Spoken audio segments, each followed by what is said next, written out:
mungkin ada kenapa nih bisa ada di RS Abdi Waluyo mungkin Mas? Ya. Sebelumnya aku jelasin dulu kronologisnya mungkin sebelum nanti mengenai penyakitnya lebih dalam sama dokter Joni ya. Jadi hari Kamis minggu lalu tuh virus tuh ngerasain ini dok badannya mulai kemung-kemung gitu, terus kayak menggigil, biru-biru, sakit seluruh badan. Awalnya saya pikir ya udah mungkin flu atau apa segala macam, jadi ya udah dia cuma panggil jasa home care infus dari rumah sakit Abdi Waluyo ke rumah selama 2 hari berturut-turut gitu. Ternyata belum juga better gitu, tapi kondisinya nggak drop banget gitu. Nah 2 hari setelah virus sakit, Ejes nyusul sakit, mulai meriang, panas, demam tinggi gitu. Wah virus pikirnya ini jangan-jangan ketularan sakitnya gitu kan. Akhirnya Senin siang minggunya itu masih diminum obat biasa gitu, tapi ternyata demamnya belum turun. Senin siang memeriksa ke dokter, tapi nggak langsung cek darah, Ejas yang cek darah virusnya aja gitu. Ejas mungkin awalnya indikasinya mungkin karena virus aja kali atau flu yang sekarang lagi marak juga gitu. Pulanglah ke rumah, ternyata malam-malam hasil darahnya virus keluar, virus positif DBD gitu. Virus positif DBD, terus dia melihat kondisi Ejes yang semakin parah, kayak demamnya semakin tinggi banget, lemes, nggak bisa ngapa-ngapain. Nah, virus nelfon aku sama Fas lagi gunting rambut, karena kita pikir kan insya Allah berapa hari lagi kan mau lebaran, pasti kondisinya better, kita persiapkan lah mau lebaran, karena kayak baju lebaran semua udah disiapin, makanan udah disiapin, makanya ini pas kita gunting rambut gitu. Ditelepon, sayang pulang, aku harus dirawat sekarang gitu kan, kayaknya Ejes juga. Langsunglah pulang, larilah kita ke sini gitu. Alhamdulillah di sini disiapin semua kamarnya, jadi kita udah tinggal masuk. Ejes periksa darah di sini. Pas Ejes periksa darah positif juga DBD gitu. Makanya di hari Senin malam itu jam 10 virus sama Ejes tuh dirawat di sini. Sedih sih ngeliat virus juga, karena kan awalnya virus sedih karena bukan sakitnya dia gitu, dia sakit tapi dia ngeliat anaknya juga nggak berdaya dan dia nggak bisa ngapa-ngapain gitu.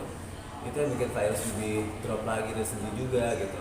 Nah ya udah, semalaman dirawat, ada tindakan, tapi Ejes panasnya masih tinggi banget, belum turun juga. Ya udah, sampai sekarang gitu.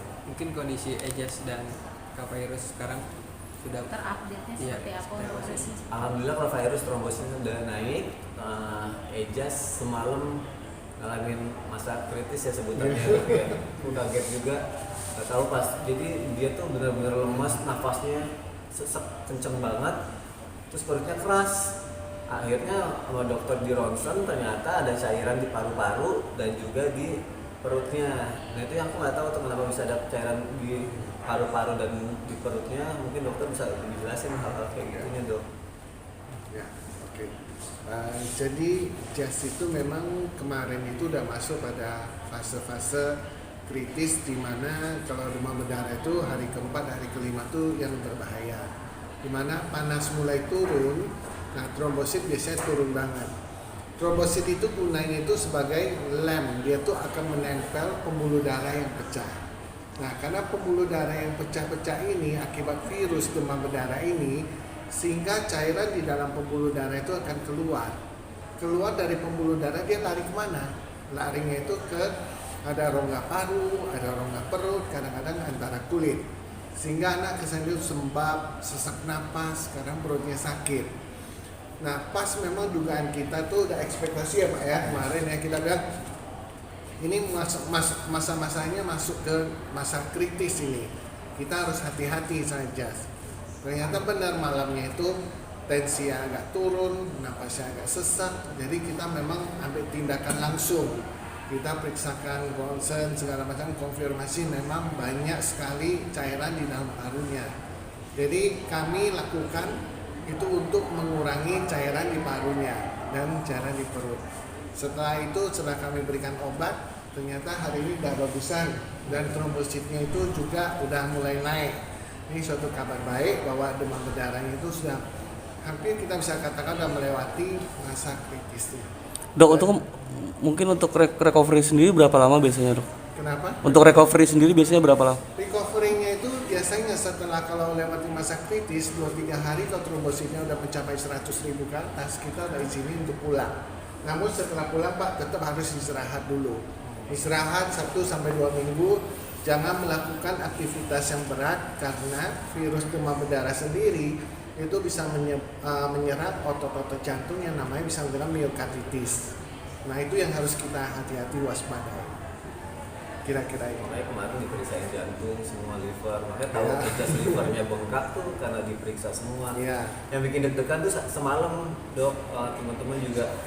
Karena setiap 1 jam dokter harus masuk meriksa detak jantungnya, denyut nadinya, terus apa tuh yang ditaruh? Ya saturasinya juga, terus tensinya juga. Jadi setiap 1 jam tuh harus bolak-balik diperiksa. Udah gitu kemarin saturasinya sempat turun banget di bawah normal 93. Ya, di 93. Ya aku yang baru pertama kali ngalamin ini sama virus, panik, takut, jadi satu kayak aduh harus apa ya, terus kayak semalaman tuh bener-bener kalau aku pribadi, kalau virus aku suruh istirahat deh. Aku bener-bener aku pribadi dari malam sampai aku pagi jam 8 aku bener-bener gak tidur karena aku harus liatin dia kan kondisinya, kan nafasnya cepet banget gitu, saturasinya juga belum ini, terus juga tensinya juga kayak gak bagus gitu kan. Terus dia juga kayak gelisah apa segala macam, bolak-balik dokter jaga, terus suster juga harus meriksa. Itu kayak bikin orang panik yang biasanya harusnya cuma tidur dari malam sampai pagi, setiap 1 jam harus bolak-balik. Kita mikir kenapa nih, ada apa? Udah panik gitu, sedih banget, takut gitu kayak lo sembuhin dong, jangan sampai kenapa-napa. Itu rasa kayak masih belum bisa kayak takut kehilangan itu besar banget. Iya pasti sebagai orang tua ya. Iya, apalagi dokter jaga sempat bilang Pak yang sabar. Hah? Apa nih maksudnya, kayak bikin deg-degan banget, deg-degannya benar-benar parah banget gitu.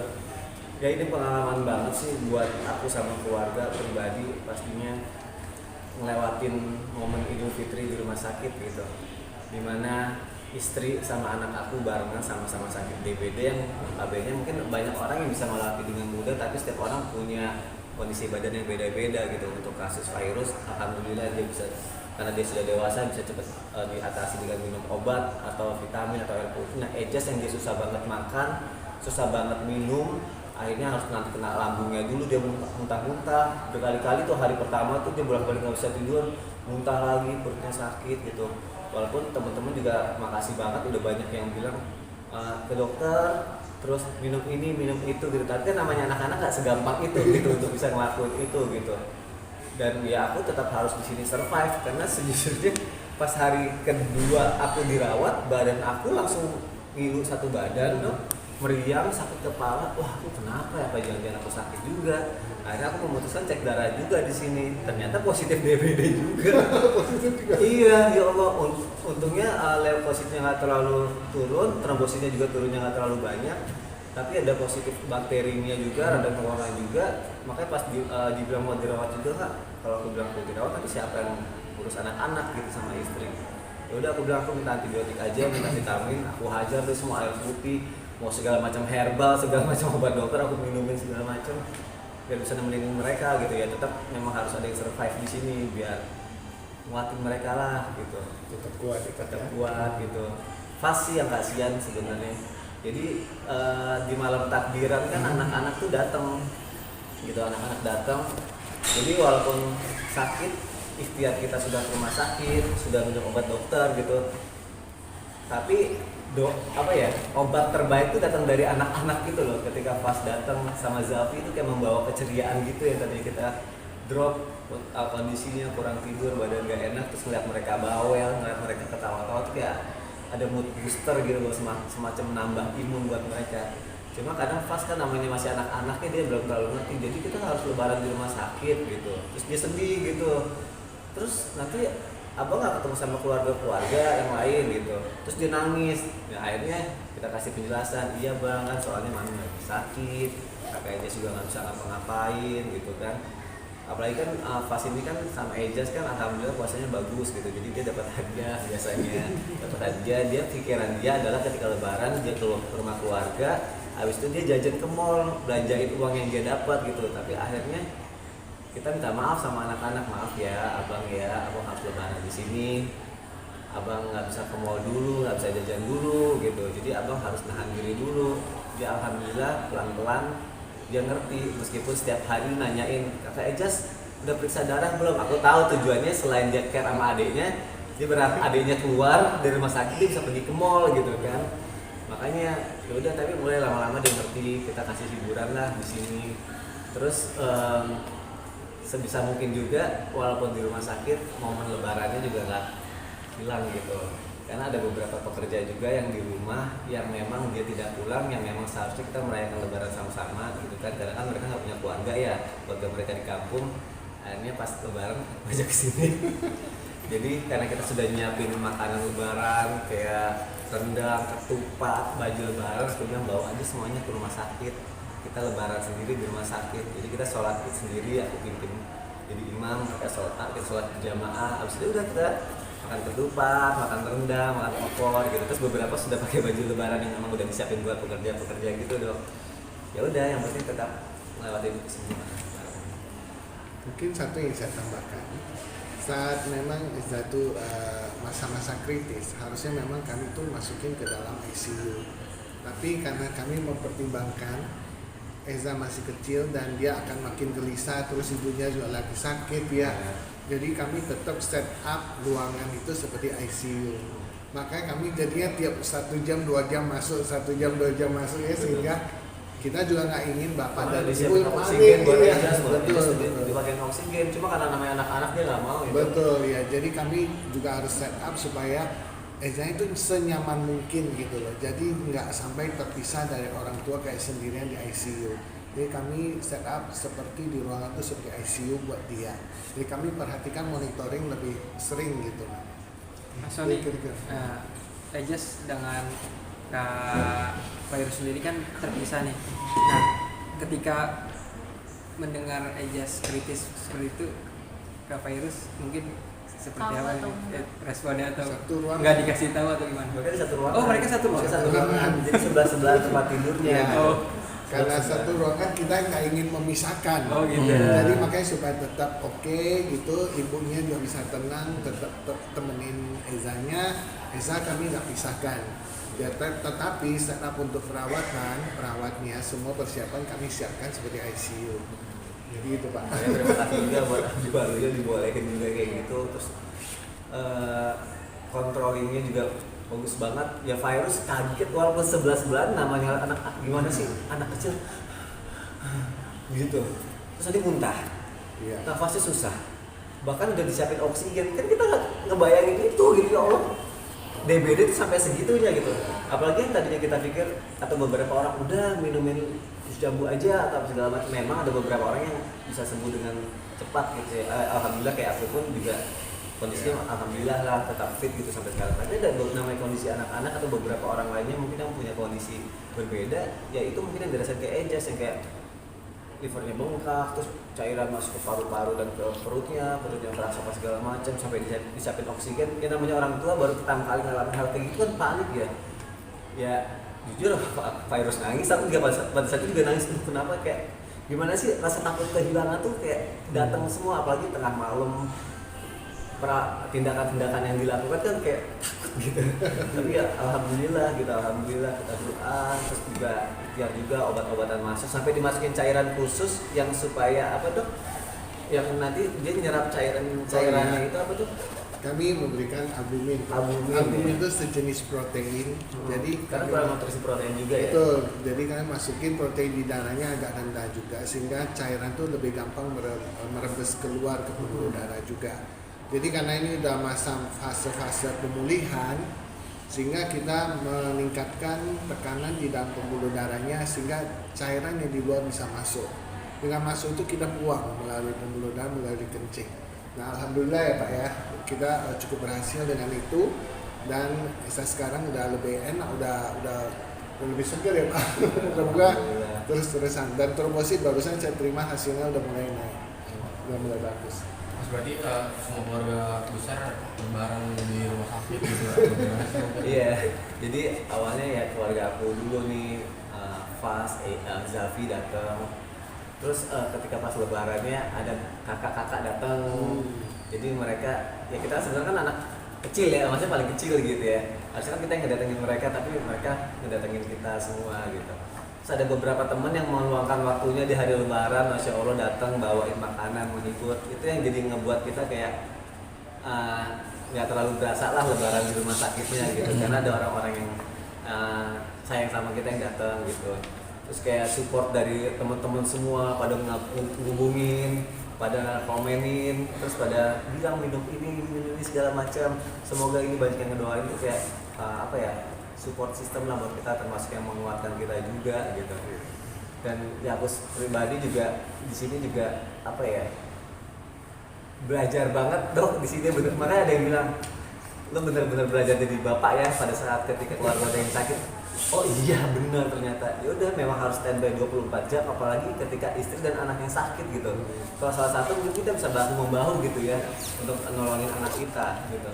Tapi ketika istri dan ini kan kayak wah dua-duanya sakit, ya udah kita harus mungkin ya nggak, ya tugas mungkin seorang bapak dan belajar jadi bapak-bapak yang baik. Ya udah kurangin waktu tidur. Virus butuh ke kamar mandi, untuk urusan kamar mandi ini ya sama kita. Ejas yang setiap saat ke kamar mandi lagi-lagi gitu kan. Ejas yang takut lampunya mati terus kebangun Dedi gitu. Ejas yang setiap mau diambil darah selalu Dedi apa segala macam. Aduh bersyukur banget, makanya aku bilang ini pembelajaran banget. Akhirnya kita dapat pembelajaran bagaimana mensyukuri nikmatnya hidup sehat gitu ketika sakit seperti ini, dan pembelajaran kalau ketika kita sakit dalam kondisi atau momen-momen tertentu ternyata kita juga tetap, apalagi lebaran pastinya ya, kita juga nggak menghilangkan kewajiban kita sebagai umat beragama untuk beribadah juga. Kita bisa tetap takbiran kok di rumah sakit, kita bisa tetap sholat id walaupun di dalam kamar, kita bisa tetap bersama keluarga dan mungkin bisa bersilaturahmi gitu kan ya. Banyak hikmah yang bisa didapat lah sekarang. Dok, berarti Eja sendiri itu terkena DBD karena menular dari mamanya atau gimana sih dok? Ya, memang DBD ini satu penyakit infeksi yang menular melalui nyamuk ya, yang seperti kita tahu. Ya, kemungkinan besar kalau di anggota keluarga kita atau tetangga kita ada yang kena DBD, artinya kita harus hati-hati. Makanya kemarin saya juga bilang, Bapak, rumah sudah disemprot belum? Lingkungan udah dikasih tahu belum? Lingkungan harus disemprot. Nah, termasuk kalau ada genangan-genangan air, tolong dibersihkan. Nah, itu. Jadi kemungkinan besar memang ada mendapat infeksi dari keluarga orang dekat ya biasanya begitu, atau teman sekolah gitu. Jadi biasanya kalau ada begini di rumah, di lingkungan, di sekolah anak, kita harus kasih tahu biar semuanya bisa dilakukan pencegahan. Oke, pas dokter bilang gitu kita langsung laporan ke RW. Akhirnya RW langsung antisipasi fogging gitu. Iya, fogging betul. Mas Doni, sebelum keluarga itu pada kena DBD, tadinya lebaran rencananya mau kayak apa tuh? Tadi lebaran seperti biasa kita akan keliling ke rumah, pertama ke rumah mamanya Virus dulu karena dekat dari rumah kita tinggal. Habis itu ke tempat mama aku, kumpul keluarga besar, kita akan keliling-keliling dan nyiapin baju lebarannya dan nyiapin planning-planningnya. Ejas juga sama Fas puasanya sebenarnya hampir full kalau dia nggak sakit gitu.